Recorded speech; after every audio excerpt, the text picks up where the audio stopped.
Hello everyone, welcome back to my channel. आप चाहे मेरे चैनल को विजिट कीजिए और मेरे चैनल को फुल वॉच कीजिए और जो चीज़ें हो सब देखिए और जानिए। दोस्तों, मैं आज भुवनेश्वर स्मार्ट सिटी में गई थी। दोस्तों, यहाँ हमारी भुवनेश्वर की नेपाली रोड आईटी मार्केट के पास विशाल शॉपिंग मॉल है। विशाल शॉपिंग मॉल है, आप यहाँ पे विजिट कर सकते हो। यहाँ से छोटे से बड़े तक बहुत सारी चीज़ मिल सकता है। बहुत 50% डिस्काउंट से सारे चीज़, नो टेंशन। बहुत चीप रेट है, बहुत चीप मतलब बहुत चीप है।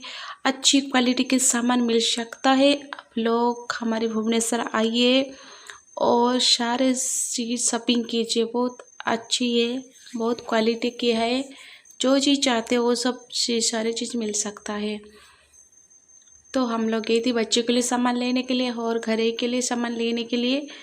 तो देखिए दोस्तों, बच्चे के लिए भी बहुत कुछ सामान हम लोग लाए हैं। मेरे वीडियो को फुल वॉच के लाइक एंड सब्सक्राइब